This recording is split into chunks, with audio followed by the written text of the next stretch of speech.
Eu conheci ele na porta, né? Ah, tá, eu vou colocar o seu nome na lista. Eu tenho 5 pessoas que não têm o livro, já me passaram o nome, eu coloco o seu também e chega depois para você lá. Aí depois a gente acerta como eu faço para te entregar. Pessoal, bom dia. Vamos começar a nossa classe de hoje. Eu não vou conseguir arrumar aquilo ali, vai ficar torto do mesmo jeito que está ali, tá certo? Na semana passada eu também não arrumei, quem arrumou foi o Mário que estava aqui. Se alguém souber e quiser mexer enquanto eu começar a aula, pode ir lá. Eu não vou tentar porque eu já tentei e não consegui. O controle também está sem pilha. Então deixa assim, dá para ver. O que importa é ler, ali é só em texto. É sempre assim, ó. Na próxima aula você traz a câmera, esses deitados. Vamos orar? Obrigado, Senhor, porque estamos mais uma vez em sua casa e o nosso propósito aqui, Pai, é conhecer o Senhor, conhecer a sua soberania, sua vontade, seu desejo, conhecer o seu cuidado, Senhor, para com a sua igreja, com a sua noiva, durante esse tempo de história da igreja. E nós te agradecemos porque temos o interesse e a disposição de aprender, Pai. Te pedimos que o Senhor nos acompanhe durante essa classe e as demais classes também.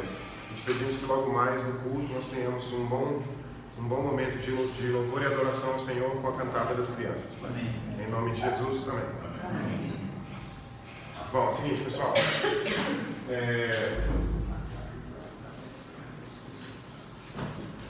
Hoje é a aula 3 e a gente vai fazer, antes de começar, a gente vai fazer uma revisão da aula anterior e uma conclusão também da aula anterior. Como vocês lembram, a gente não concluiu o conteúdo da aula anterior, né? A gente só concluiu a aula, mas o conteúdo a gente não concluiu. Falta uma parte, né? Que a gente vai falar hoje também, certo? Em termos de revisão, só a gente lembrar, quando eu dei aquela aula lá no tempo, vocês lembram que eu coloquei ali uma linha do tempo, né? Então eu quero que vocês também, durante a aula, criem o hábito de imaginar as coisas acontecendo numa linha do tempo, certo? E para isso é bom a gente lembrar, no caso da revisão aqui, é bom a gente lembrar o aspecto da aula passada, foi da plenitude do tempo, quando a gente começa de fato a pensar na história da igreja, né, no advento de Jesus, e a questão da primeira geração. A gente divide a história da igreja em 3 partes: a história da igreja antiga, da igreja medieval e da igreja moderna, certo? Claro que cada parte dessa tem outras, né? Outras partes, mas as partes maiores são essas. No período da história antiga, a gente tem 4 gerações. É um tempo em que a gente consegue pensar em gerações mesmo de pessoas, né? Então a gente tem 4 gerações que a gente vai tratar. A primeira delas é dos próprios apóstolos, né? Que estão ali com Jesus e que iniciam a igreja e espalham ali até o século I, até o final do século I, várias igrejas na região do Mediterrâneo. A segunda geração é a que a gente vai ver agora, nessa aula de hoje, certo? Então a gente vai ver a primeira geração, os apóstolos, e a segunda geração, aqueles que os apóstolos ensinaram, aqueles que foram discípulos desses apóstolos, certo? Então a gente chama de segunda geração. A gente também chama essa segunda geração de pais apostólicos, que inclusive é o título do capítulo, né? Pais apostólicos. Mas vamos lá então. A gente não concluiu a aula passada, porque a gente deixou para fazer na aula de hoje,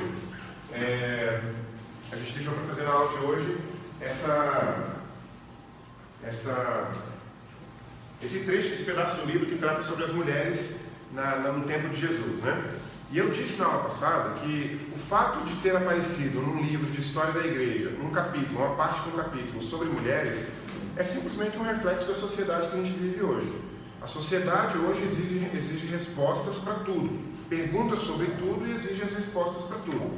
E como a sociedade nossa, contemporânea, pós-moderna, trouxe para o ambiente do debate a posição da mulher em todos os aspectos, em todos os espaços da sociedade, então significa o quê? Significa que essas pessoas que trazem esse debate vão exigir de nós também, que somos parte da sociedade, e aliás somos uma das maiores partes da sociedade, né? Porque a gente tem uma história de 2000 anos no mínimo, a gente tem 2 bilhões de pessoas no mundo, na nossa sociedade cristã, e além do mais a gente tem uma grande influência, pelo menos no Ocidente, a gente tem uma influência visível em quase todas as instituições, em quase todas as características da sociedade. Então, pessoas como nós, cristãos, vão ser questionados constantemente, né?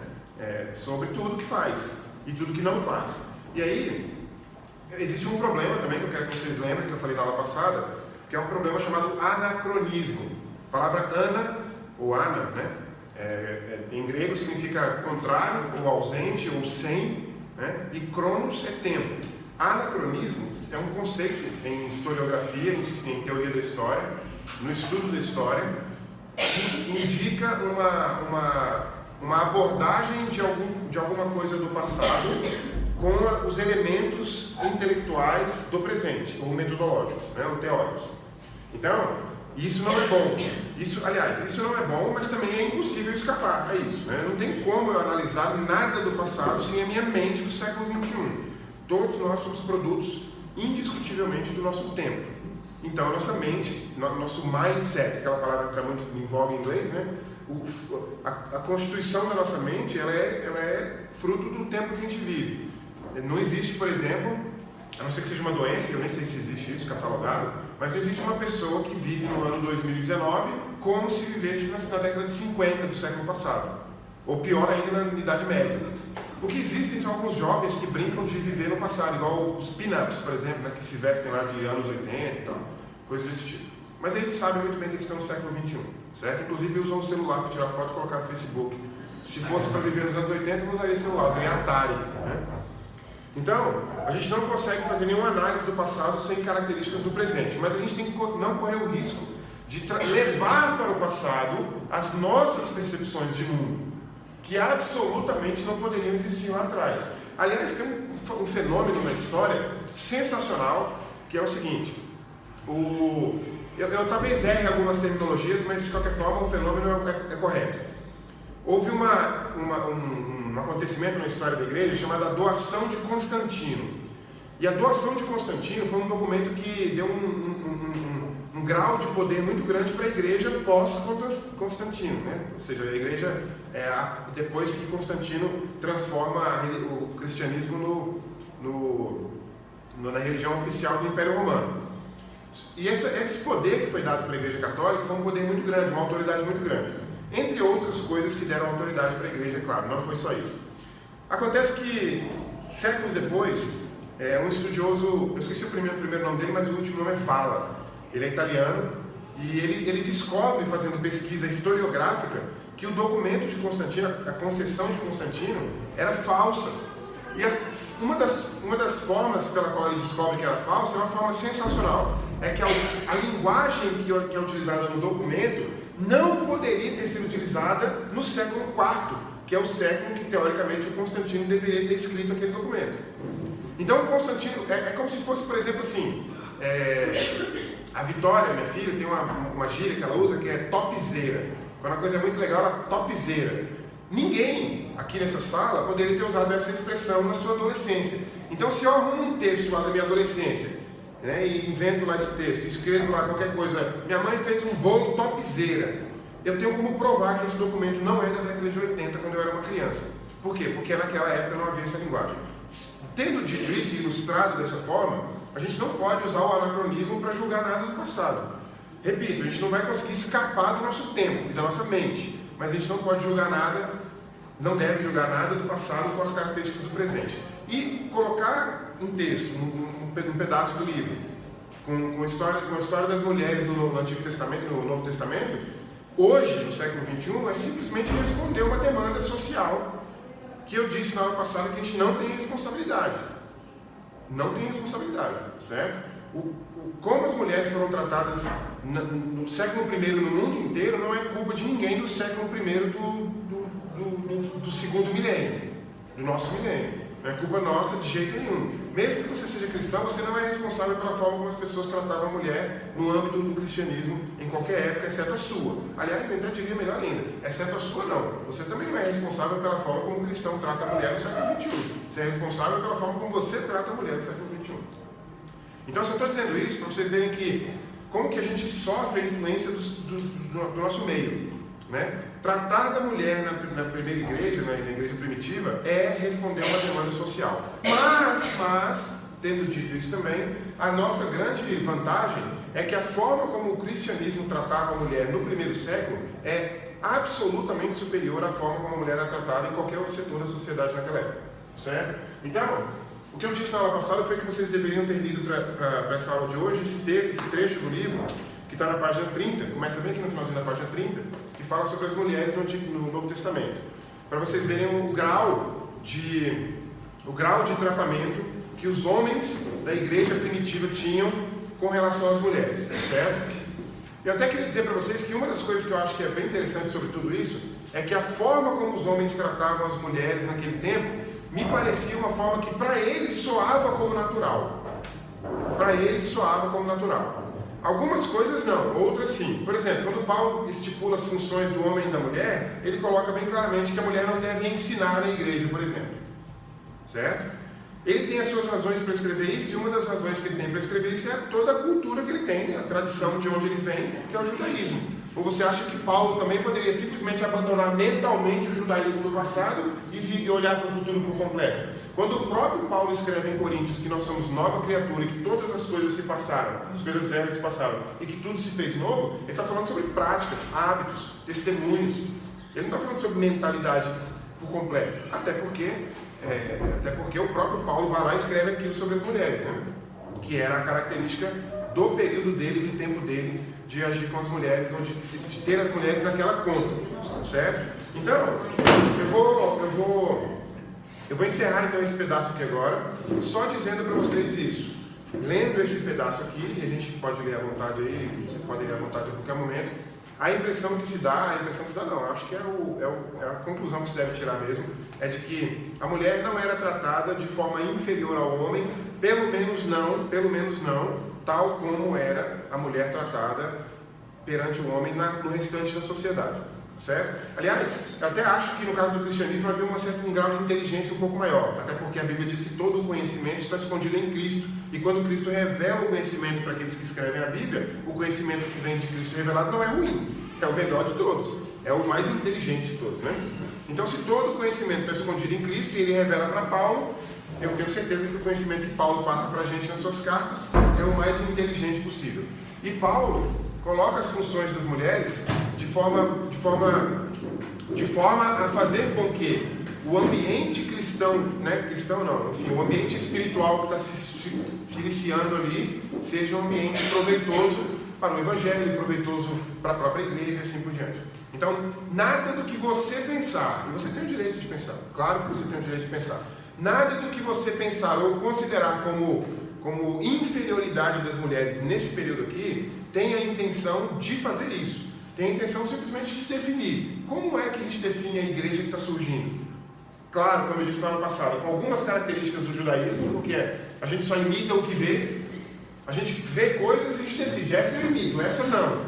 Eu abro uma igreja ali numa outra cidade, eu levo para lá características desta igreja aqui e, se eu for esperto, eu elimino aquelas que eu não concordo, né? Então, por exemplo, nosso culto vai ter 1 hora de música e 1 hora de qualquer outra coisa? Talvez não, talvez sim, talvez eu coloque 1h30, porque eu não tenho muito o que falar, talvez eu tenha mais o que falar, eu coloco meia hora. Mas aqui eu tenho um modelo, eu copio o que eu vejo, eu não copio o que eu não vejo. No judaísmo eu tinha um modelo da sinagoga, um modelo, enfim, né, dos rituais. Então eu vou abrir, entre aspas, a nova igreja cristã, a igreja primitiva, eu vou levar para ela características do que eu conheço e do que eu tenho de experiência. E vou eliminar aquelas que eu não concordo, por exemplo, a circuncisão. Então, um exemplo claro aí, né, de uma prática judaica que foi eliminada no cristianismo, certo? Então fica com isso para vocês aí, de que a posição das mulheres era a posição que Deus decidiu e que Deus inspirou a igreja, inspirou de fato, né? Porque os textos do Novo Testamento tratam da posição da mulher, tanto como em termos de função, mas também tratam em termos espirituais. Em termos espirituais a gente pode dizer com certeza absoluta que a mulher é idêntica ao homem, né? Aqueles cristãos ali, eles têm em mente que Deus criou o homem e a mulher à sua imagem e à sua semelhança, ou seja, são absolutamente idênticos. O que Deus ama na gente, entre outras coisas, é claro, é a imagem dele na gente. Então Deus não pode amar a imagem que ele tem em mim diferente da imagem que ele tem da irmã, porque a imagem nossa é idêntica. E aliás, a imagem nem é bípede, com braços longos, né? Nada disso, a imagem é outra coisa. A imagem é mentalidade, é pensamento, é a capacidade de amar, é a capacidade de conhecer, de se comunicar e assim por diante, certo? Seria um aspecto teológico que a gente pode falar em outro momento. Sobre isso, quando a gente vai estudar sobre liturgia no Novo Testamento, sobre liturgia, música, sim. Aí algumas pessoas falam assim, não tem nada escrito de forma modelo no Novo Testamento. Aí a gente sempre fala, o modelo, ninguém precisou explicar para a igreja primitiva como deveria ser feita a adoração, porque eles simplesmente copiaram. Claro, Eles ótimo. vieram da sinagoga, do judaísmo, com uma mentalidade. Música para eles era como viver. Música é inseparável do culto à música. Isso segue a cultura judaica.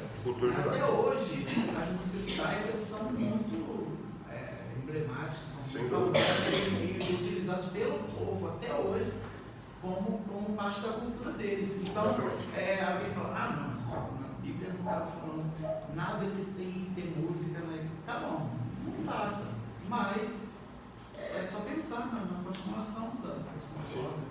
E uma das formas, uma das ferramentas usada para os registros é a tradição oral. Sem dúvida, a tradição oral. E outra coisa também, a questão do próprio Jesus, quando Jesus fala sobre os salmos, a palavra salmo para a gente tem um significado, mas para o judeu tem outro. Salmo é canto. Canto. É poesia com canto, né? Então tem uma outra percepção. Certo? Vamos lá então, vamos continuar. Alguém tem alguma colocação a mais além disso? E a gente passa para pais apostólicos. A gente vai aprendendo, né? Eu só sei que a cor cinza não funciona para isso. Então, olha só.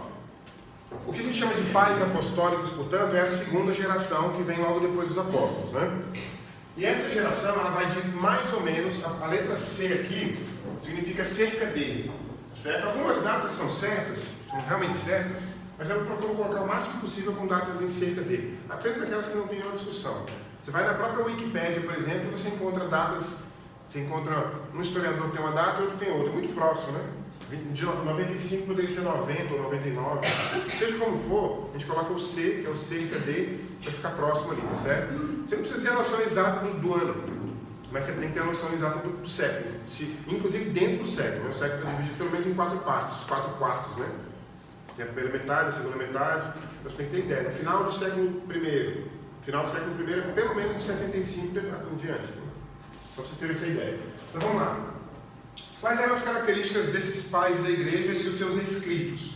Em primeiro lugar, a gente sabe sobre eles por causa de pessoas que escreveram sobre eles e eles próprios escreveram também, certo? Então eles escreviam textos devocionais e de edificação e também de estímulo à vida santa.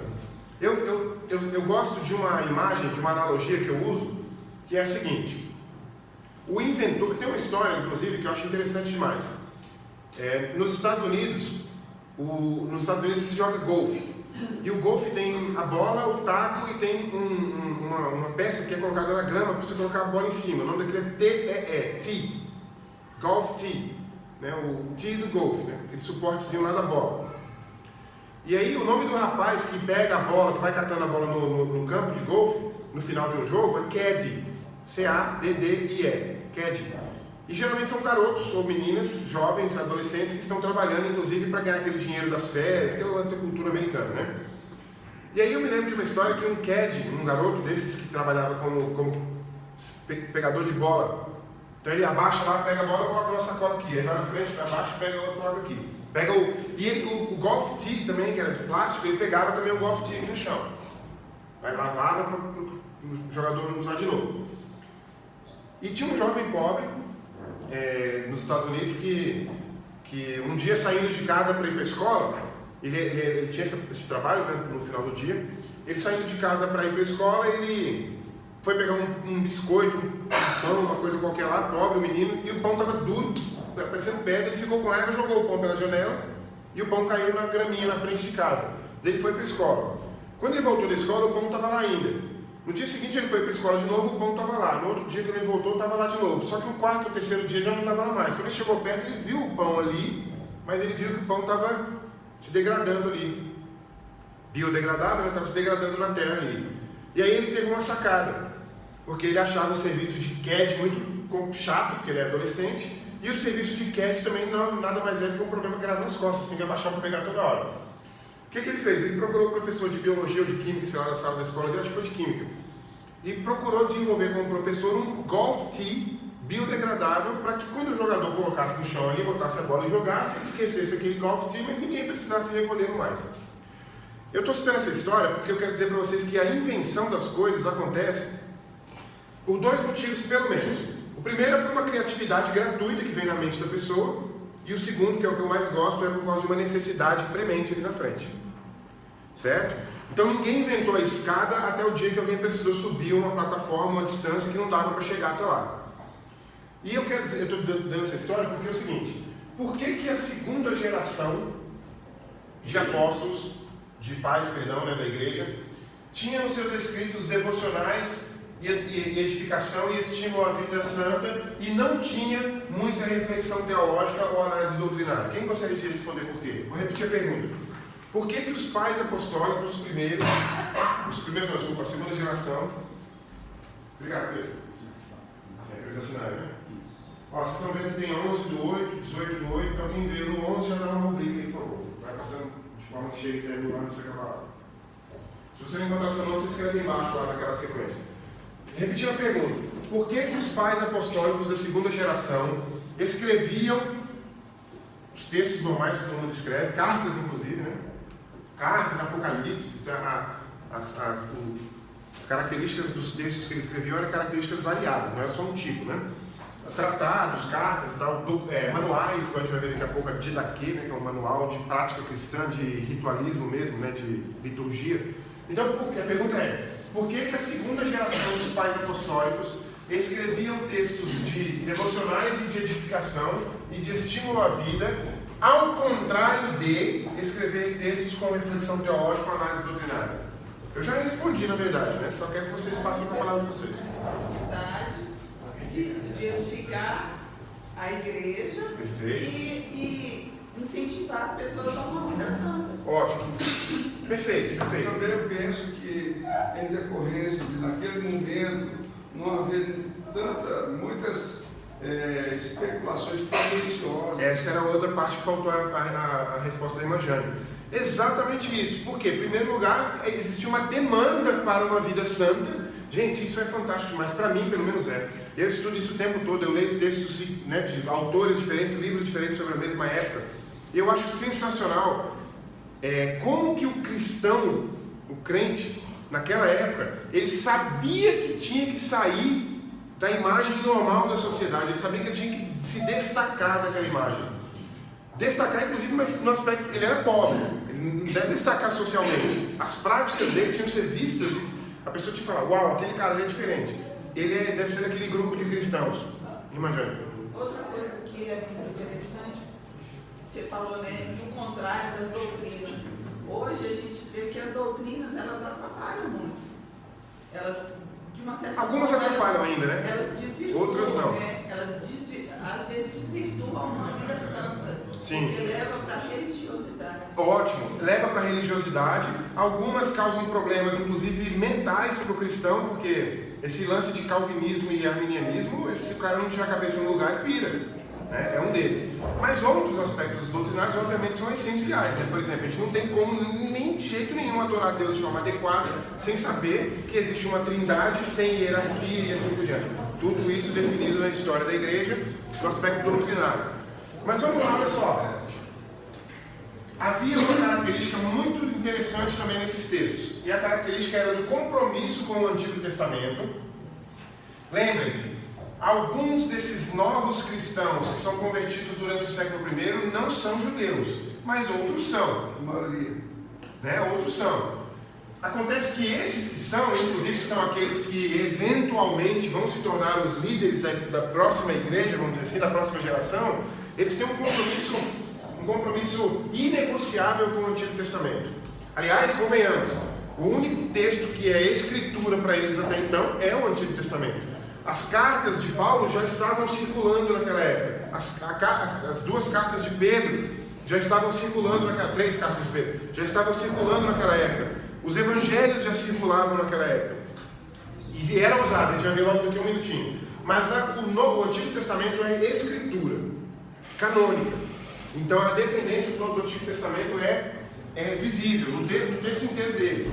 Isso puxando para cá, ó, em termos de referência ao Antigo Testamento, em referência à autoridade do Antigo Testamento, e também importante em termos de cumprimento. Porque as profecias do Antigo Testamento estavam se cumprindo na cara de todo mundo. E eles estavam aceitando aquele cumprimento. E, portanto, referenciavam-se a ele. Certo? Bom, aí a gente começa da seguinte forma. A gente vai falar sobre alguns, o livro traz esses que eu coloquei aqui, há outros, mas aí é em outro momento. Mas pelo menos para nós a gente vai falar sobre algumas pessoas e algumas características ainda desse período, tá certo? Bom, Felipe. Então, olha só. Clemente de Roma nasce por volta de 35, ou seja, ele nasce ali cerca de, vamos colocar assim, né, se eu usar essa data aqui, cerca de 7 anos depois que Jesus morre. Eu não sei se vocês sabem, mas a data que Jesus nasce, convencionou-se acreditar que o ano que Jesus nasceu é o ano 5 antes de Cristo. Quem sabe por quê? Dá a impressão de que Jesus nasceu no ano 0. Para começo de conversa, não existe ano 0. Mas então tá, professor, se não existe ano 0, então Jesus nasceu no ano 1. Faz sentido também, mas não é. Por que não? Quem sabe? Por que que a data... Pois é, mas como que a gente descobre ela? Como que a gente descobre ela? Tem um jeito de descobrir. E é importante a gente saber. Quem tem ideia?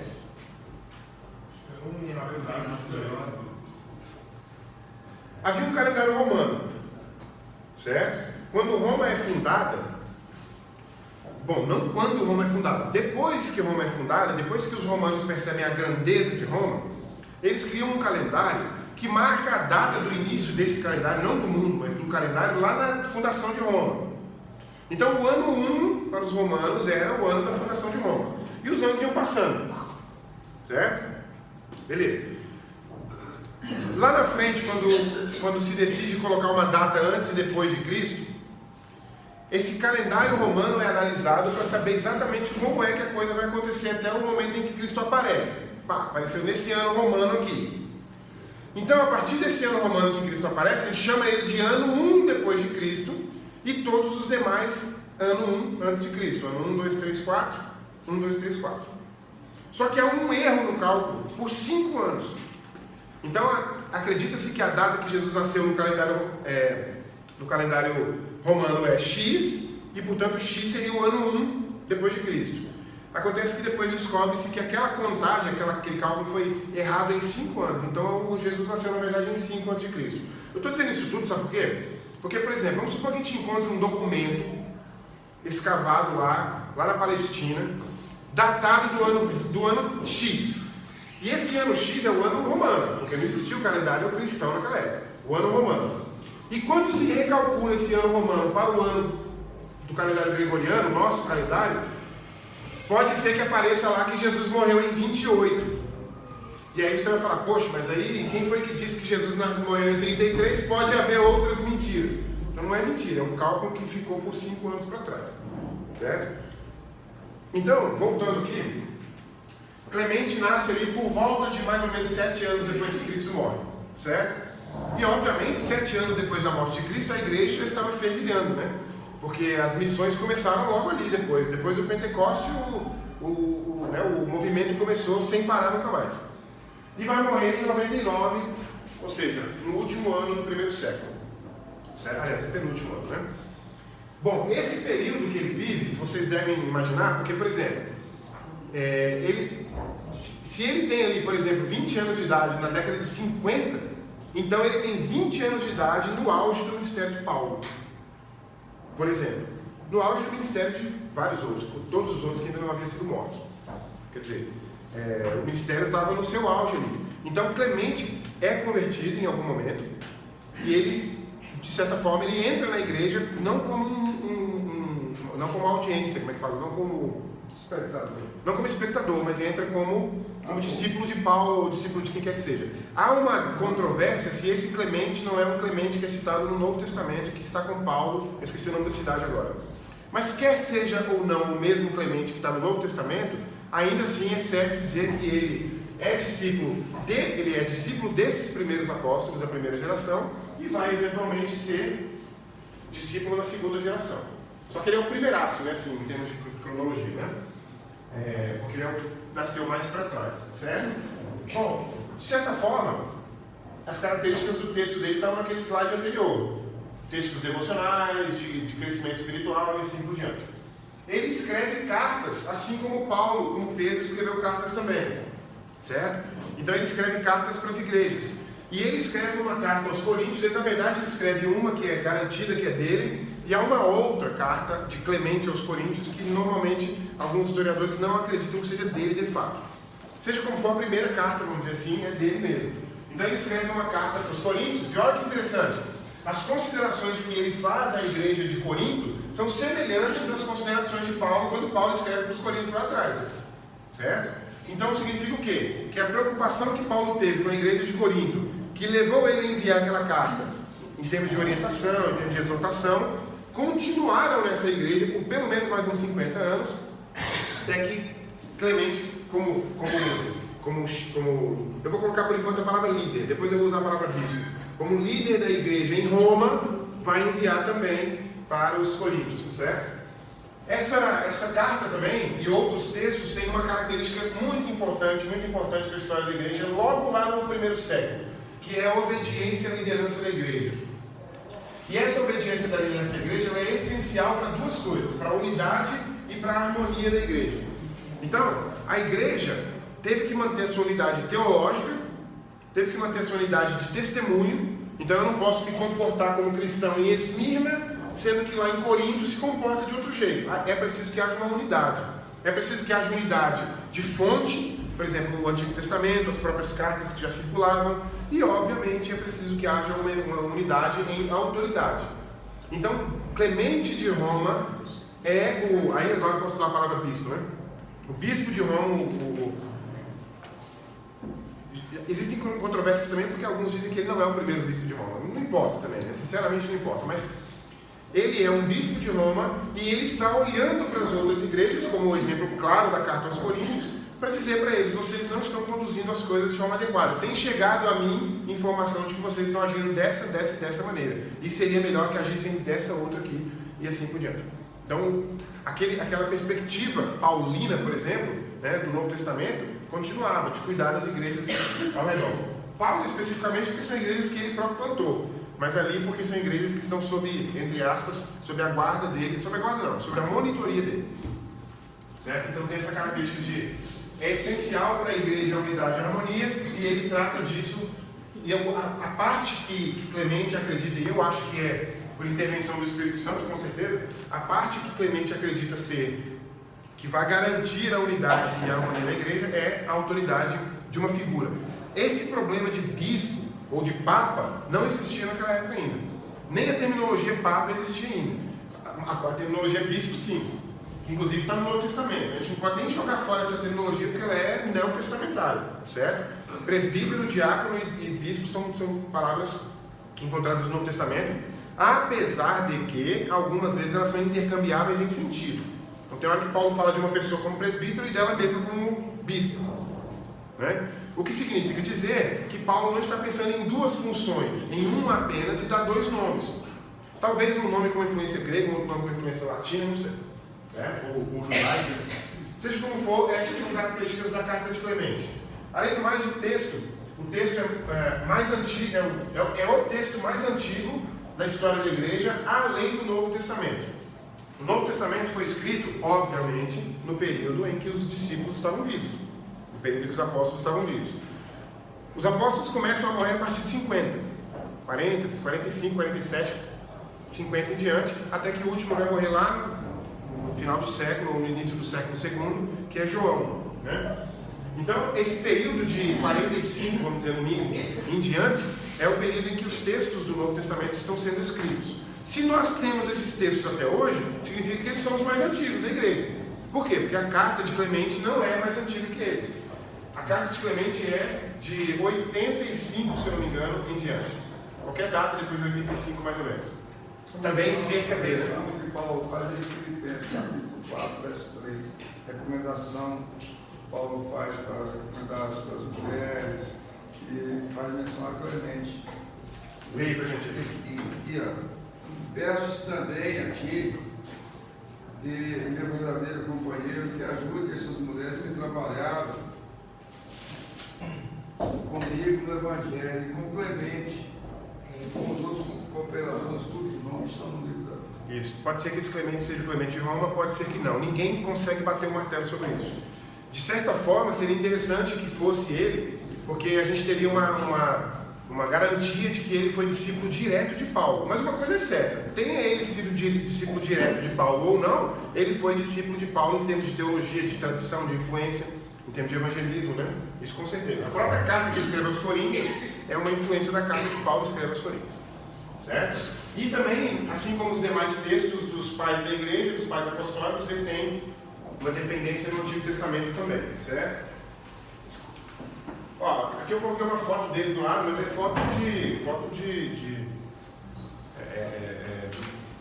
desenhos, aqui é um mosaico, na verdade, é posteriores e tal, então a gente não tem como julgar aí como que era a cara dele, né? Também não, é só para ilustrar.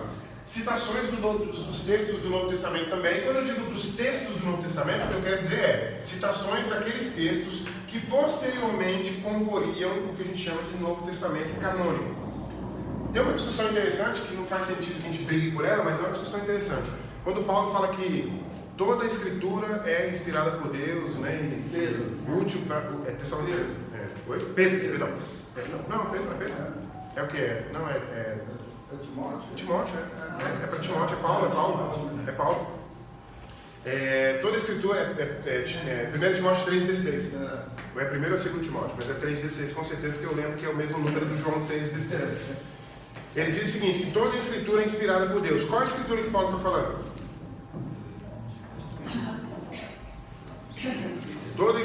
Paulo está escrevendo para Timóteo, dizendo, Timóteo, atente-se para o fato de que toda a Escritura é inspirada por Deus. Qual é a Escritura que Paulo está falando? A Bíblia. Qual Bíblia? Qual parte da Bíblia? O Antigo Testamento? Bom, obviamente que o Antigo Testamento está na mente de Paulo nesse momento. Alguns estudiosos tentam defender a tese de que, como Paulo já estava sendo inspirado pelo Espírito Santo, significa que o próprio texto dele vai fazer parte desse conjunto de escritura que é inspirada por Deus. Certo? Isso é interessante, por quê? Porque as cartas circulavam naquele tempo, mas não estavam canonizadas ainda. Então, nesse sentido, né, nesse sentido, a gente tem uma vou usar a palavra que eu coloquei aqui, citação dessas cartas, tá certo? Como doutrina, como acompanhamento, como orientação, como exortação. E essas citações aparecem em todos os pais apostólicos, tá certo? Isso é ótimo, porque essa é uma das razões para que depois o texto do Novo Testamento seja canonizado. Há outras razões que a gente vai ver logo mais. E é claro, a alegação de sucessão apostólica. Então, para Clemente estava claro na cabeça dele que veio primeiro Jesus, que vieram os apóstolos e veio ele e qualquer outro que estava ali cuidando de igrejas.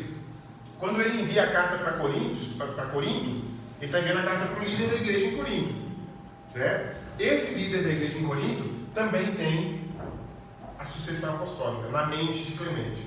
Então, Clemente está defendendo algo que é fundamental para o crescimento saudável da igreja posterior, certo? Se você tinha algum preconceito com a igreja antes da Reforma Protestante, porque você colocava tudo que veio antes da Reforma num pacote chamado Igreja Católica corrompida por causa de simonia, por causa de indulgência, por causa de relíquia, né? Por causa de depravação e tal. Se você tinha esse preconceito, saiba que esse período da igreja que nós estamos falando aqui agora é o período áureo da igreja. Esse período aqui não há ainda o risco Na verdade, eu acho que o período que você pode considerar como o mais sombrio da igreja em termos de desvio vai ser a partir do Império Romano colocar a igreja como né? De certa forma, existem muitas razões para a gente defender assim, apaixonadamente o fato de que a igreja virou a religião do Império. A gente não pode fazer uma análise como essa e falar assim, credo, pior coisa que aconteceu na história da igreja foi Constantino ter colocado essa igreja como... Não, pior não. Ruim em certos aspectos, muito boa em outros, mas tem seus problemas. Por isso que a gente estuda, porque a gente quer pegar cada aspecto e olhar. Acho que eu quero pegar um conjunto inteiro de 1.500 anos e jogar num pacote e falar assim, antes da Reforma Protestante só tinha zona, bagunça. Não, de jeito nenhum. Né? De jeito nenhum. Senão os próprios reformadores não teriam reformado a igreja, porque eles estavam no meio da bagunça. Não estavam. Né? Então tem essas características. Então as alegações de sucessão apostólica são fundamentais para o crescimento da igreja. Eu quero defender essa tese e quero que vocês defendam comigo também. Certo? Esse é o Clemente. Vamos lá agora para Inácio de Antioquia. E aí Antioquia é uma outra cidade, uma outra região, e Inácio, como bispo ali, vamos dizer assim, né? Vamos já usar essa palavra, daqui a pouco a gente explica essa diferença, né? Mas como bispo já está ali em autoridade naquela igreja, cuidando da igreja com a tradição do Antigo Testamento, cuidando da igreja com a tradição do Novo Testamento, das cartas, quer dizer, dos textos, quer dizer, que vão compor o Novo Testamento, e também com a tradição que ele aprende como discípulo dos apóstolos, certo? Então, olha só, mas na história do Inácio, especificamente, duas coisas são famosas. Número 1, 3, na verdade. Número 1, o seu martírio.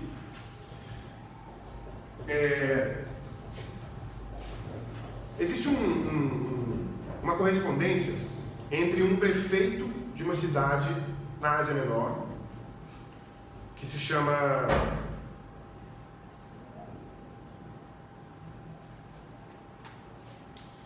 Prefeito da Ásia Menor, que se chama...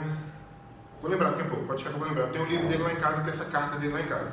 Podia ter trazido inclusive ela, apesar de estar em inglês, mas eu ia trazer só para vocês verem. Ele é um prefeito de uma cidade na Ásia Menor.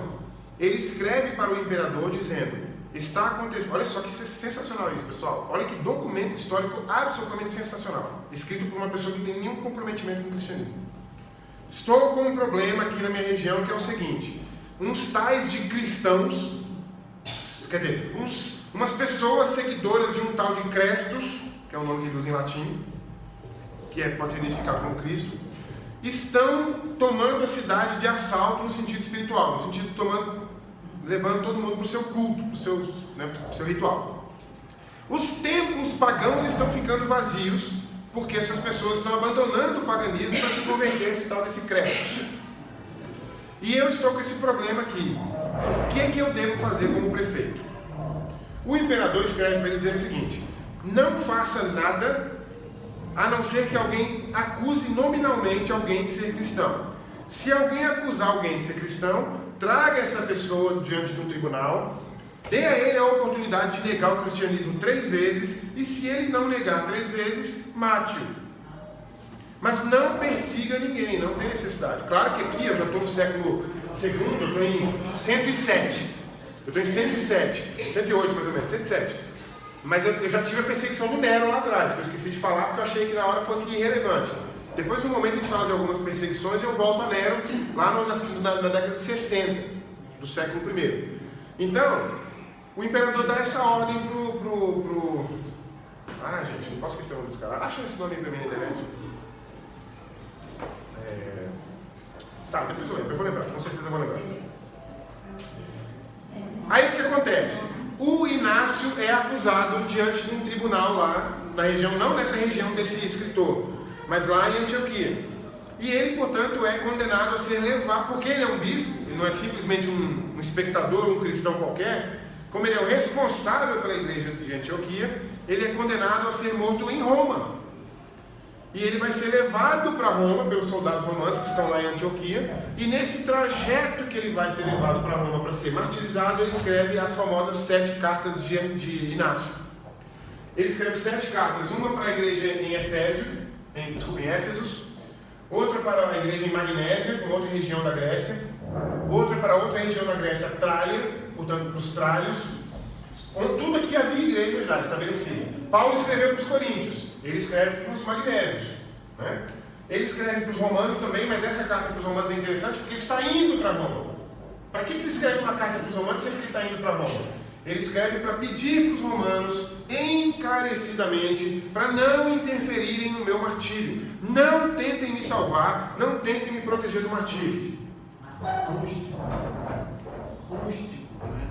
não é não. O problema é que eu não lembro o nome do cara que escreveu, eu não lembro o nome do imperador, eu não lembro o nome da cidade dele, não lembro nada. Mas eu tenho essa informação toda, prometo para vocês.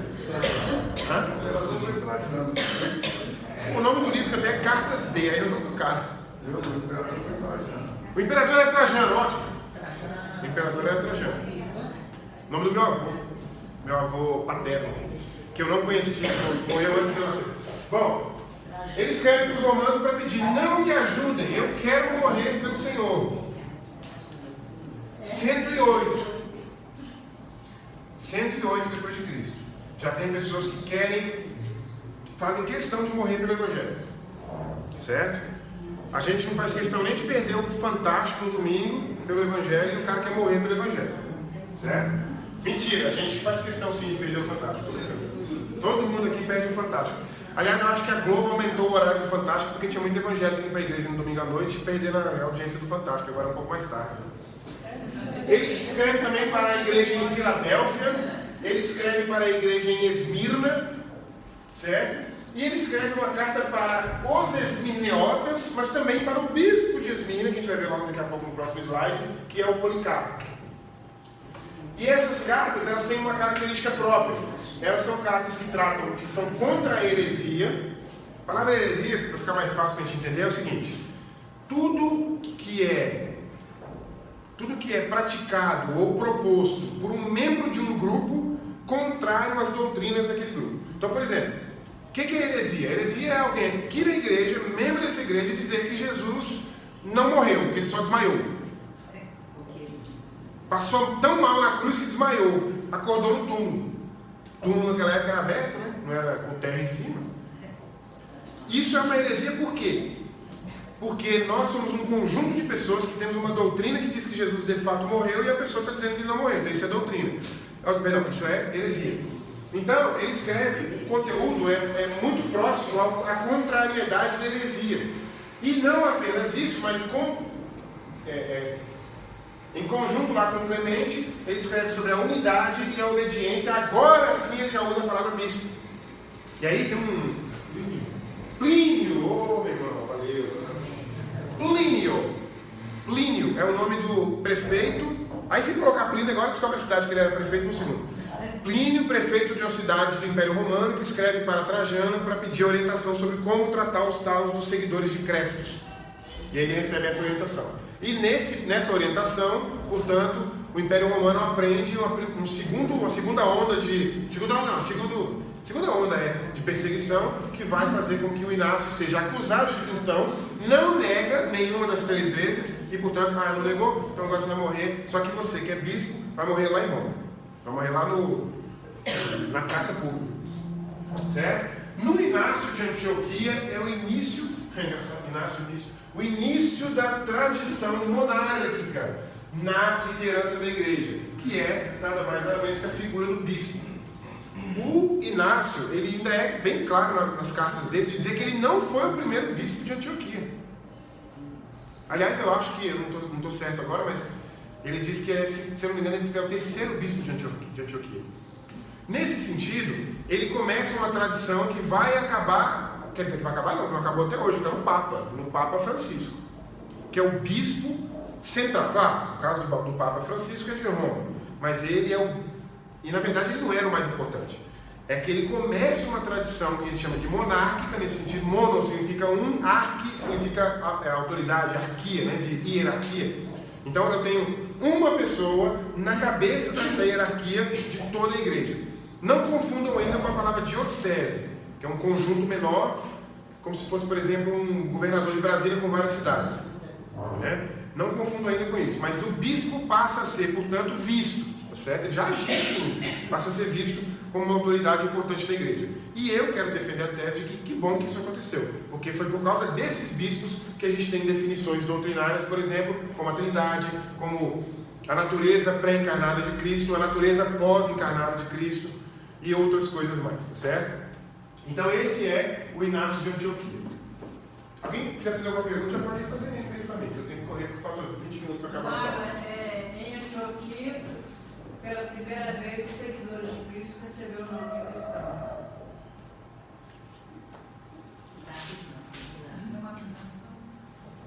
Olha só, é porque é o seguinte, eu não estou lembrado exatamente o ano em que o Plínio escreve essa carta, eu acho que é 107, você já está na internet e procura para mim, porque eu não sei qual ano que você pode considerar os antioquenos, acho que é antioquenos que fala, como cristãos, com nome. Mas uma coisa é certa, na carta do Plínio aparece a palavra Cristos, e se eu não me engano aparece uma menção a cristão, que é o seguidor de Cristo. Mas a gente pode confirmar aí no novo. Tem versículo na Bíblia. Tem. Ah não, então melhor ainda. Então achei pra gente aí, procurei. Mas... Tá, vou procurando aí na internet e a gente já continua aqui. Ah, é mesmo, tem uma menção mesmo. Sim. Lembra-me aí, Atos 11, 26, é mesmo. E quem levou a chave e levou para Antioquia. Durante um ano inteiro, reuniu-se naquela igreja e instruiu muita gente. E em Antioquia, os discípulos pela primeira vez foram chamados por Deus. Perfeito. Então, com certeza absoluta, obrigado pela colocação. Com certeza absoluta, antes da região do Plínio, da Ásia Menor, né? Ou seja, da Ásia Menor não, antes da região dele, da cidade dele. Bitínia, é isso mesmo, perfeito. É por isso que é bom dar aula no século XXI, né? Imagina se eu estivesse dando essa aula em 1980, a gente ia consultar onde? Ele na biblioteca pegar o livro. Dava tempo, será? Ia pegar a Barça, né? A Barça. Deve ter um artigo da Barça, Bitínia, né? Bom, vamos lá, pessoal. Volta. Ó, o pastor de Hermas, na verdade, o pastor de Hermas é o nome do texto. Mas Hermas era uma pessoa de fato, certo? Ele era um pastor de ovelhas, né? Ele era um ex-escravo. A história dele é interessante, assim, o que a gente conta no curso de História da Igreja é muito curto sobre ele, mas é interessante como uma reflexão para nós. Ele é escravo e é liberto. E aí, por causa de uma capacidade empreendedora que ele tem, inata, ele fica rico, né? Com algum tipo de negócio qualquer, fica rico. Mas ele é cristão, fiel a Deus, discípulo de Cristo, ele e a esposa, mas os filhos acabam se perdendo, e parcialmente porque eram ricos, ou seja, a riqueza chama mais atenção do que esse evangelho aí do meu pai e da minha mãe. E o fato dele perder os filhos faz com que ele se arrependa da sua investida em fins de dinheiro, né? E aí passa a ter uma vida muito mais ascética, muito mais, né, reservada, para que a sua vida espiritual seja mais alimentada. Ele escreve, a gente diz que é provavelmente por Hermas, mas a gente não tem nem razão para negar que é assim. É aquela famosa história, não tem o nome dele na carta, mas tem associação a ele. Então, na carta não, no conteúdo. Esse texto dele é de cunho, não é totalmente apocalíptico, mas a maior parte do livro, tipo assim, 30%, 40% é apocalíptico. E aí apocalíptico por quê? Pensa bem, tem dois filhos, acho que não, tem filhos, perdão, não me lembro se são dois, que se desviam da fé por causa do mundo, por causa do século, e aí ele profetiza, ele anuncia, né, um apocalipse para pessoas que fariam a mesma coisa. Mais ou menos essa ideia. É um negócio muito prático, né? Muito prático e muito pessoal. Eu coloquei só porque está no livro aí. Eu acho que eu não falaria sobre o pastor de Hermas, falaria sobre outra figura mais importante. Mas está aí, então a gente passa. Rapaz, tem aqui mesmo a carta, eu não sei se já está a mesma tradução, a tradução do Plínio? Eu tenho ela em casa. Eu comprei ela quando eu estava na faculdade, tinha uma matéria chamada História Antiga. E aí eu comprei esse livro e ficava em casa até hoje, está lá em casa. São todas as cartas, as correspondências do Plínio, tanto para o governo, para o imperador, quanto as recebidas dele, né? E aí uma das cartas é essa. Bom, Policarpo de Esmirna. Policarpo de Esmirna, 69 a 156, é um discípulo de João, incontestavelmente. É bispo de Esmirna, e aí nessa figura já do bispo monárquico, né, do bispo com autoridade. Pessoal, quando eu falo bispo com autoridade, esqueçam esse negócio de papa, tá? A autoridade é igual ao nosso pastor Mateus aqui. Alguém por acaso acha ruim a autoridade do pastor Mateus aqui sobre nós? Eu não acho, muito pelo contrário. Então, graças a Deus por isso. Né? Então, quando eu falo autoridade, não levem para o lado preconceituoso que vai fazer com que você compare com um bispo, ou quer dizer, com um papa de Roma corrupto, qualquer que seja. Até porque também não ouço a papa corrupto, convenhamos, né? Então, fique ligado que a autoridade aqui é no sentido de autoridade espiritual. Mesma autoridade que Paulo dava para aqueles que ficavam em Timóteo, por exemplo. Eu estava lendo esses dias Tito e Timóteo, as cartas pastorais, né? Li as três na sequência, bem curtas, né? Então, mesma autoridade que Paulo estava dando para Tito e para Timóteo, é a autoridade que esse povo que tinha. Então, é nesse sentido que eu falo autoridade, tá? Ele escreve uma carta aos Filipenses, cujo conteúdo é o mesmo caráter que a gente falou lá há pouco, de edificação, né? de vida pessoal, vida cristã e tal. Com citações do Antigo Testamento, com dependência nos textos do Novo Testamento, mas tem um aspecto especial sobre ele, ou especial não, que destaca sobre ele, que é o martírio dele. O martírio dele é agressivo, ele é queimado numa estaca, e não é o mais agressivo de todos, muito pelo contrário, esse é um dos mais simples. Um dos que mais me incomodou quando eu leio, me incomoda quando eu leio, é o de uma pessoa. É porque quando eu estou estudando, eu não me ligo, historiador tem essa mania, eu não me ligo muito para certos detalhes. Mas para trazer para a sala de aula eu deveria trazer as datas e os lugares, né? Porque eu não planejava falar desse caso aqui agora, mas a gente pode pesquisar e a gente tem os dados do local, do nome da pessoa e do tempo, do ano, né? Mas há um caso em que uma pessoa é colocada num banco feito de ferro e eles colocam esse banco no fogo e deixam esse banco queimar, né, ficar quente, vermelho de quente, e mandam esse cara sentar nesse banco e ficar lá até negar Cristo ou até morrer. E ele morre, não nega Cristo. Agora acontece que ele fala uma coisa interessante enquanto ele está morrendo. Ele fala assim: nós cristãos, ele está falando isso não em pé numa sala de aula com ar-condicionado igual a mim, ele está falando isso sentado numa cadeira pegando fogo. Ele fala assim: nós cristãos estamos sendo acusados de comer pessoas, porque há um outro momento da história da igreja, não sei se vocês sabiam disso, que nós éramos acusados de sermos canibais. Vou explicar tudo depois na hora certa. Nós estamos sendo acusados de comer pessoas vivas e você está me torrando aqui. Quem é que come pessoa viva? Sou eu ou são vocês? Coisas desse tipo que aconteceram na história da igreja, né?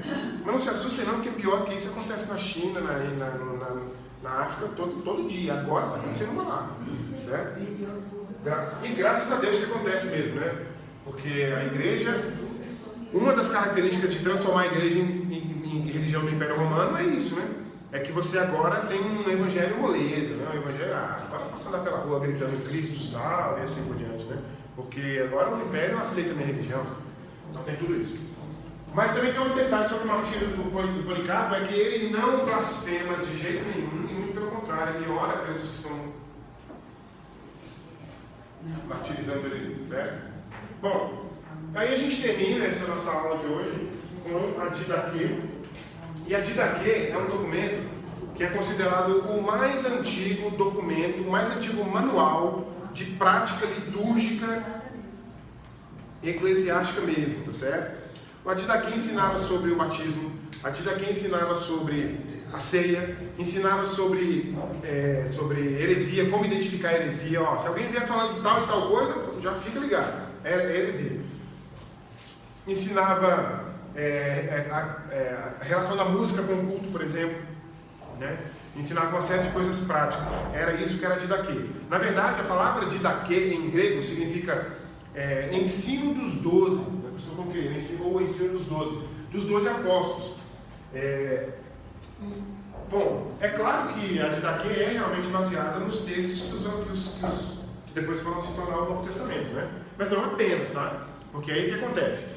Esse documento é um dos mais legais que existem. Esse documento está na internet lá, gratuito em português para você ler. Todinho. Ele é um dos documentos mais interessantes que existem para você hoje saber exatamente como era a igreja antigamente. Naquela época, você sai de casa para vir para a igreja. Você sai de casa, você toma banho, você coloca um perfume, a roupa nova, entra num carro com ar-condicionado e vai para a igreja. Senta aqui, acontece o culto, tem uma música, tem uma fala, tem outra música, tem uma fala, tem 3 músicas, tem uma fala, tem a mensagem, tem a oração, tem a bênção apostólica, tem uma cantata, tem a ceia. O que acontece na nossa igreja hoje está escrito lá na Didaquê sobre como acontecia naquela época. Então não tem nada melhor para saber como era o culto de fato deles do que isso, né? É uma das melhores coisas. O Anderson olhou para mim quando eu falei da música, canta uma música. Canta uma música, fala. Canta outra música, fala. Você olhou para mim assim, tipo...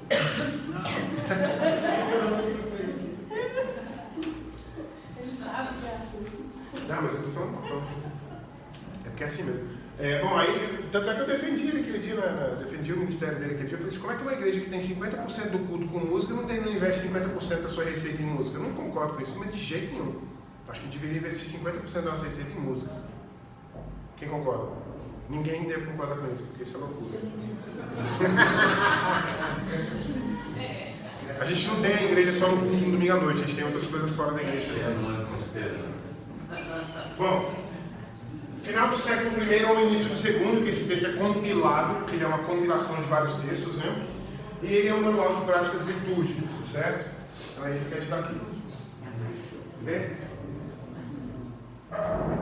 Bom, a conclusão, antes da conclusão, eu quero saber se tem algum comentário, alguma pergunta, alguma observação, alguma crítica, alguma sugestão.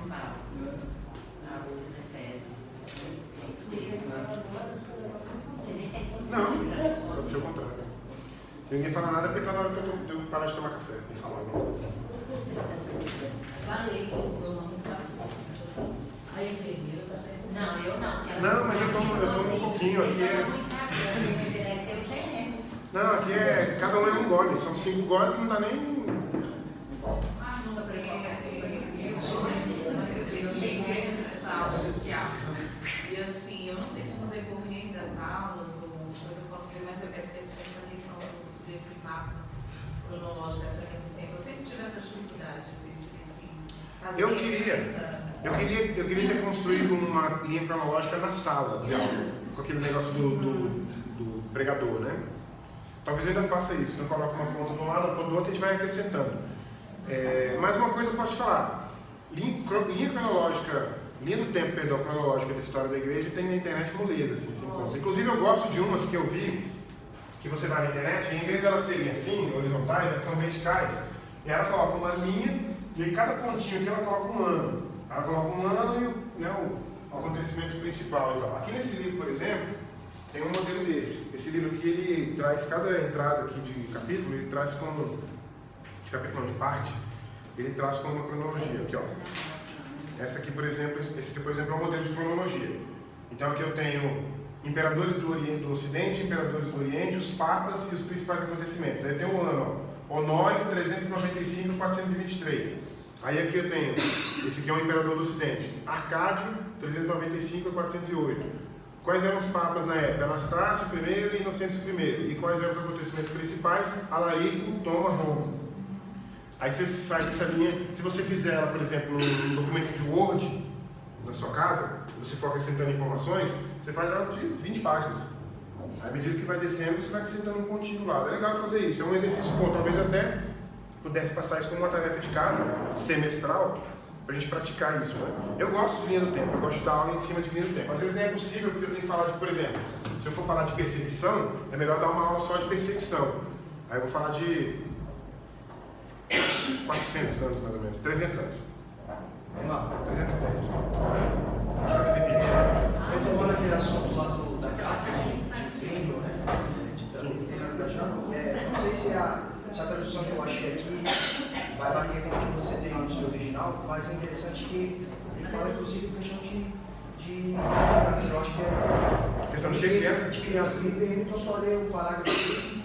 Ele, parágrafo 2, mas é bem breve. Ele fala assim: Senhor, regra para mim submeter-se em todos os assuntos dos quais tenho dúvida, pois quem mais poderia orientar-me melhor em minhas hesitações ou me instruir na minha ignorância?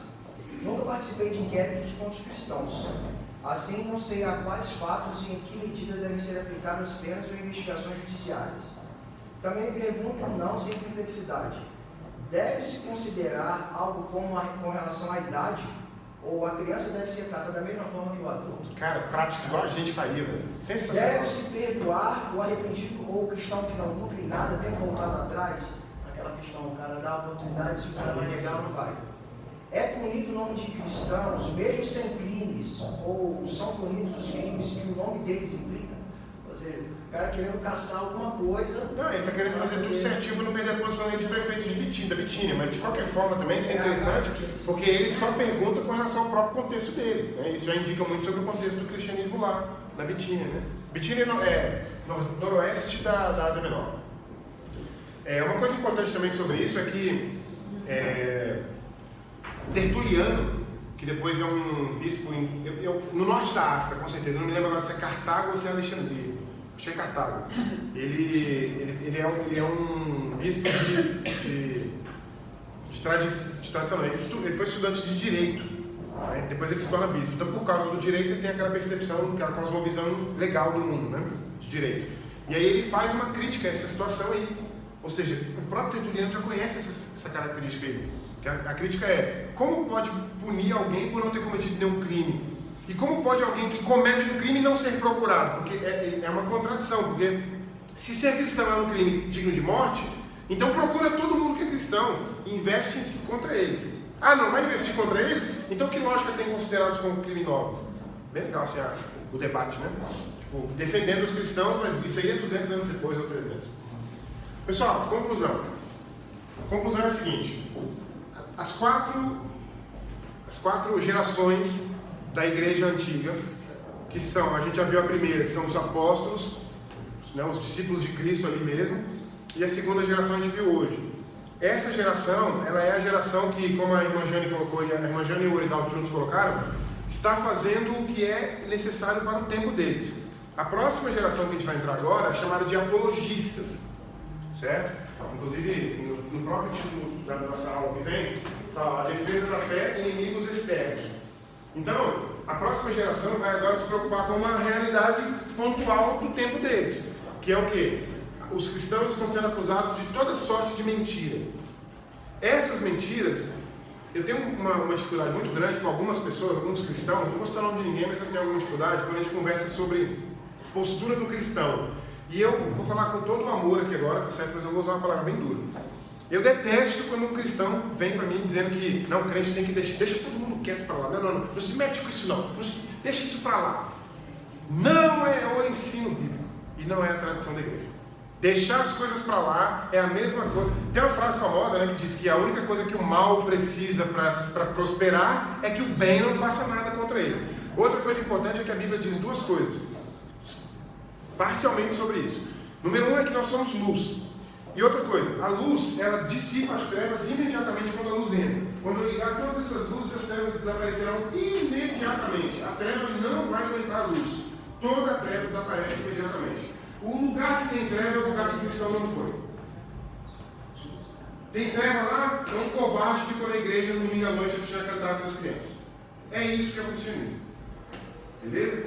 E a outra coisa que a Bíblia diz é que eu edificarei a minha igreja sobre ti, Pedro, e pelos séculos dos séculos as portas do inferno não prevalecerão contra a igreja.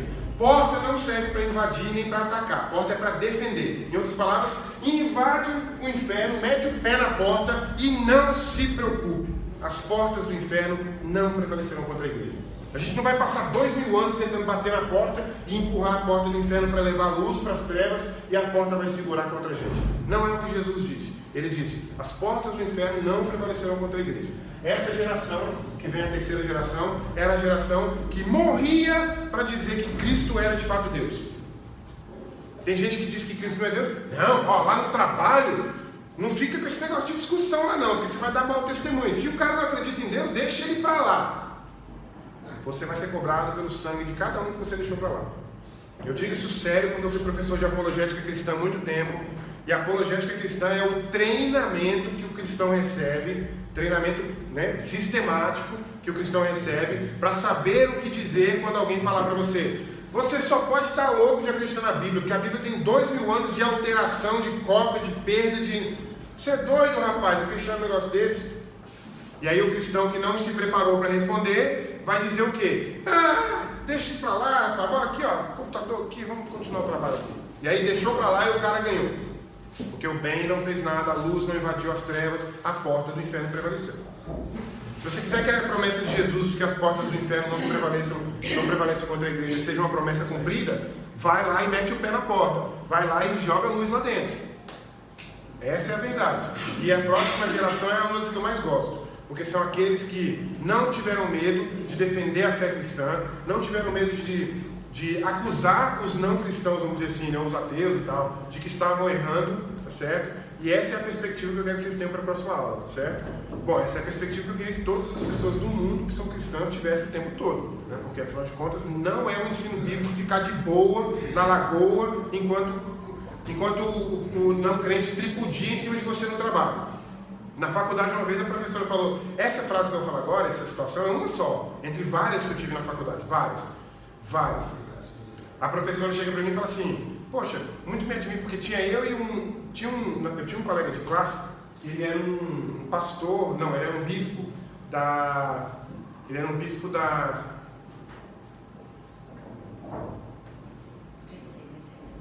Aquela igreja... Como é que fala o nome das seitas aí? Os Mormons? Testemunho de Jeová. Ou é outro? Adventista? Não. Então era Testemunho de Jeová. Então não é bispo não. Como é que é o nome da figura maior? Ancião. Então ele era um ancião da igreja de Testemunho de Jeová, certo? E ele era do Congregação Cristã. Ele era ancião da Congregação. Mas na Testemunho de Jeová também é assim. Ele era essa figura lá. Aí o que acontece? Ele, na sala de aula comigo, a postura dele de religioso. Vou dizer cristão não, mas não quero arriscar, mas religioso. E eu lá como cristão, nunca neguei minha fé na faculdade, muito pelo contrário. Aí a professora pega e vai falar mal da Bíblia. e vai dizer que a Bíblia é uma coleção de textos de muitas pessoas e que se perdeu no tempo e tal. Aí é engraçado porque às vezes você não tem tempo, e também não tem tempo mesmo, não tem tempo de explicar as coisas de forma correta. Eu sabia disso porque eu tinha dado palestra já sobre credibilidade do Novo Testamento. A minha monografia, eu sou um cara que fiz a minha monografia numa tarde na mesa da minha mãe. 22 páginas de monografia, uma tarde. Foi ou não foi, mãe? Na mesa da minha mãe, uns 20 livros, minha monografia ficou pronta em 5, 6 horas. Na frente do computador, na frente do iPad. Só que a minha orientadora chegou para mim, eu passo elas para você agora. Por e-mail, se quiser. Agora, pelo WhatsApp aqui. Está prontinha lá para passar. Prontinha. Pronta para... Porque olha só qual foi a minha história. Minha orientadora disse que não ia orientar. Eu falei para ela, professor, eu quero comparar o uso dos textos antigos nas faculdades de História do Brasil, comparado à credibilidade do Novo Testamento. Todos os textos de história antiga que são usados pelos professores de antiga são menos críveis do ponto de vista histórico do que o Novo Testamento. E o Novo Testamento não é usado. E eu quero defender uma tese de que pelo menos Atos deveria ser usado. Pelo menos Atos. Aí eu não vou orientar isso porque isso não tem nada a ver. Eu falei, não, tudo bem então, beleza. O que eu pensei? Eu não fui muito inteligente, mas eu fiz. Eu pensei assim, eu preparo toda a minha monografia, entrego na mão dela e falo assim, tá pronta a minha monografia, você não precisa me orientar. Você não quer me orientar? Aí fiz. Aí ela pegou, juro pra você que ela... Porque tinha um outro tema, né? Tinha o primeiro tema e tinha esse. Ela só queria orientar o segundo. Quando eu entreguei para ela o texto impresso assim, ela pegou e olhou, o que é isso? Eu falei assim, isso aqui é a minha monografia pronta, sobre aquele tema que eu te falei. Não, mas a gente não vai fazer sobre isso. O outro tema é esse aqui. Encostou assim no canto da mesa. Aí eu falei, não, tudo bem, beleza, deixa eu guardar lá que eu publico algum dia esse artigo. Mas aí o que acontece? Essa professora, numa outra aula, vem falar mal da gente acreditar na Bíblia e tal. Aí eu falei assim, professor, deixa eu te falar uma coisa. Olha só, isso que eu estou fazendo aqui agora é só um confronto. Não era explicar para ela que não ia dar tempo. Ela estava dando uma aula. Inclusive a aula dela foi uma das melhores que eu tive na faculdade, era a matéria que eu mais gostava. Aí ela fala assim, vocês acreditam na Bíblia, vocês acreditam num conto da carochinha desse? Ainda mais vocês dois aí, Marlon e fulano, os mais velhos da turma, o outro ali inclusive tem já outro curso superior, e vocês acreditando num conto da carochinha desse? Eu falei, professor, a gente está lendo essa Bíblia tem 2000 anos. 2000 anos que a gente está lendo ela. Você usa o Código de Trânsito, nunca leu ele inteiro, acredita cegamente e obedece sem reclamar. Então quem é que é irresponsável de acreditar num documento que nem conhece? Sou eu que estou lendo esse documento há 2000 anos ou é você que nunca leu, que você segue cegamente? Então é isso que eu estou te falando, a gente está estudando esse documento há 2000 anos. Dizendo isso para ela, eu estava dizendo para ela que a gente não é um bando de doido que chegou numa igreja, pegou um texto qualquer, saiu lendo e adorando. Primeiro que eu não queria entrar no mérito do Espírito Santo, porque não faz sentido ali, né? Mas a apologética cristã é isso. Certo? Numa outra ocasião, uma professora levou um texto de uma mulher aqui da UNB, que chama Tânia Navarro Swain. Era uma professora de teoria de gênero. E aí o texto dela dizia que não existia nenhum dado exato na humanidade. E que, obviamente, nessa sequência, o homem e a mulher não eram um dado exato, que eles podiam alterar o que quisessem a hora que quisessem. Eu peguei essa frase dela e falei assim, não existe nenhum dado exato. Aí a professora dando aula sobre esse texto, ela mandou ler o texto antes, eu li, quando eu olhei para aquilo, eu falei assim, opa, moleque, vai ter paulada na próxima aula. E aí ela falando sobre isso na sala, eu falei assim, professora, mas deixa eu te falar, ela está dizendo que não existe nenhum dado exato, nada, ela é exatamente, nada é exato, tudo é construído. Eu falei assim, inclusive minha nota na sua prova, qualquer coisa que eu escrever vale, não há nada exato. Se não há nada exato, e essa frase dela, não se pretende exata? Quando ela diz que não há nada exato, ela quer que a gente acredite nela ou não? Porque se ela quer, ela está se contradizendo na própria frase. E isso é um conceito lá no Aristóteles, no Platão, é o conceito da não contradição. Isso é muito antigo. Isso tem 4.000 anos. Para que eu vou ficar correndo atrás de um conceito que tem 4.000 anos e você está escrevendo isso para quê? Mas é claro que isso não vale nada para o professor. Né? O que vale é para eu saber que eu defendi minha fé. Né? Então eu acho que a gente tem que defender como a gente vai aprender com com a próxima geração, que é a chamada geração dos apologistas, que é o que a gente começa na próxima aula. Beleza? Próxima aula, só a página 30. Moleza de ler, hein? Eu passei a lista de quem não tem para a Vanessa. Eu só não sei se ela já tem esses livros já, porque ela tem que comprar pela internet e tem que chegar. Mas aí, procura ela hoje na igreja de Loubeiro e pergunta. Se ela disser que sim, já pega ela na hora. Se não, pega quando vier. Eu já vou buscar seu nome. Manda agora. Tá bem aqui, ó.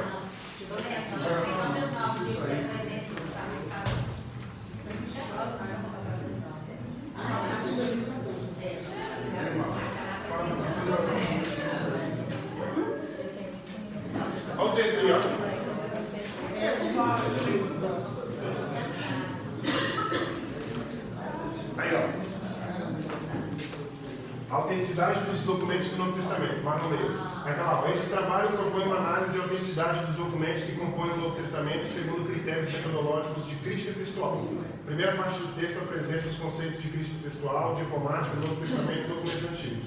A segunda parte do estudo analisa a autenticidade dos documentos do Novo Testamento com base em 4 critérios metodológicos de crítica textual e diplomática, a saber, 1. A quantidade de cópias manuscritas, 2. O tempo decorrido entre os eventos dos autógrafos. A palavra autógrafo é a palavra, autógrafo aqui é o texto escrito pelo original, pelo Paulo, por exemplo. Né? 3. O intervalo decorrido entre a composição dos autógrafos e a data das cópias mais antigas. E 4. A corroboração externa. Por exemplo, Plínio entra como corroboração externa.